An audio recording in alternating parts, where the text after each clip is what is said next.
Selamat datang di PH Gengsi.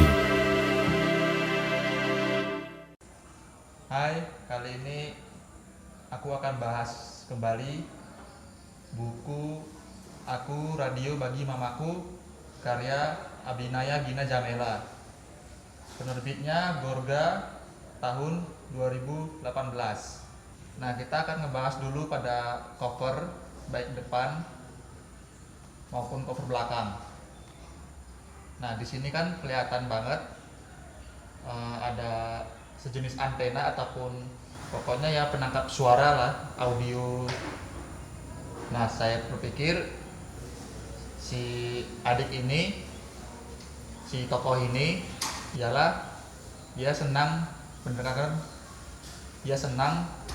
musik melalui medium atau melalui media radio, ataupun juga mamanya senang mendengarkan musik melalui radio. Di sini kelihatan sketsa gambar anak-anak yang sedang bermain di tanah lapang. Di antaranya ada yang main lompat tali, main sepeda, main layangan, dan juga kayak ada main gobak sodor. Di sini matahari begitu cerah dan juga ada bis sekolah. Nah, saya menangkap bahwa sketsa-sketsa yang di cover buku ini merupakan gambaran ataupun clue atas isi-isi cerita yang ada di dalam buku ini.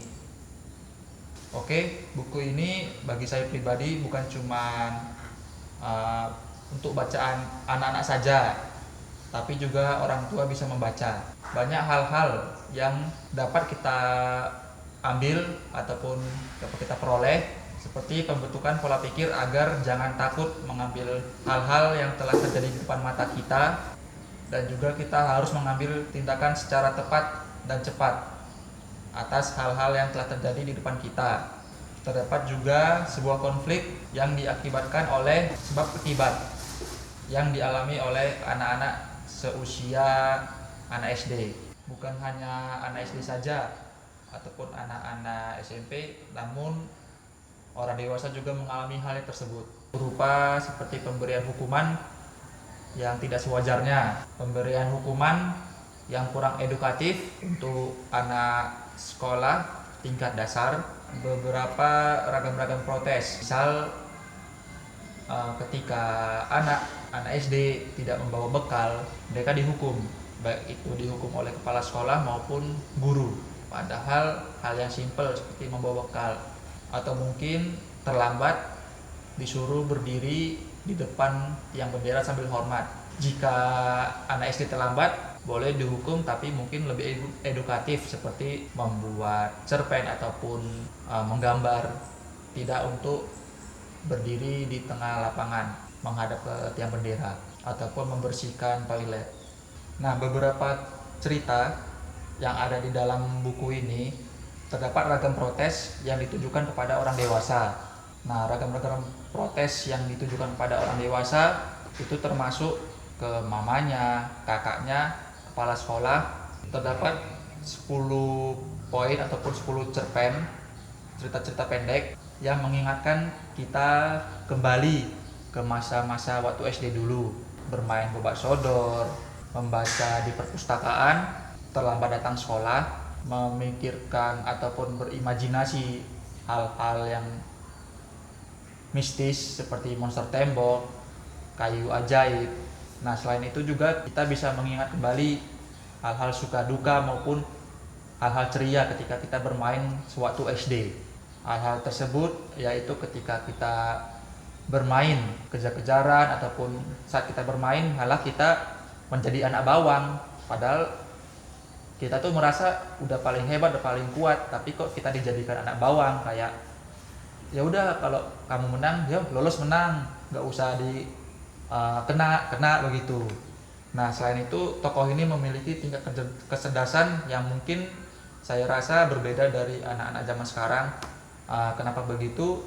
Karena ketika dia bandel ataupun usil, jahil kepada teman-temannya, dia bukannya justru mengusilkan balik ataupun menjahili balik, malah dia lebih mengarah ke yang hal positif, seperti lari ke perpustakaan untuk membaca, ataupun dia lebih memilih untuk diam. Si tokoh ini tidak ada niatan sama sekali untuk bolos sekolah, ya karena mamanya juga mengajarkan anaknya untuk tidak bolos sekolah, harus rajin belajar dan ikut kegiatan pembelajaran di sekolah. Namun siapa sangka ketika mamanya mengajak si tokoh ini untuk bolos sekolah dengan tujuan mengajak ke perpustakaan ataupun toko buku, karena anak tersebut memang menyukai lokasi tersebut sebagai tempat favoritnya untuk membaca. Justru anak ini pun bingung sendiri, lah kemarin mama bilang jangan bolos sekolah, harus rajin sekolah, kok ini malah ngajak aku ke perpustakaan yang notabene-nya aku jadi bolos sekolah dong. Ujung-ujungnya kena hukum sama kepala sekolah ataupun guru-guru aku. Ya namun dia berpikir kembali, lebih baik aku perpustakaan saja, lebih seru, aku tidak ikut belajar, tidak kena hukuman dan yang lainnya. Anak-anak juga bisa menyampaikan pendapat, kritikan maupun pandangan terhadap siapapun yang ada di depan mereka. Nah, semangat terus untuk para orang tua mengajak anak-anaknya membaca buku. Kalau begitu, ya sudah, sampai sini aja.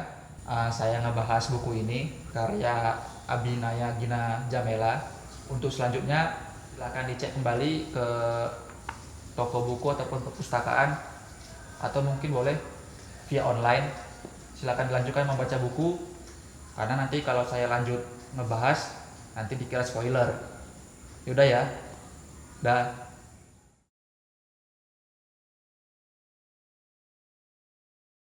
Buat kalian yang punya opini berbeda dari video ini, silakan tulis di kolom komentar, boleh kritik maupun saran.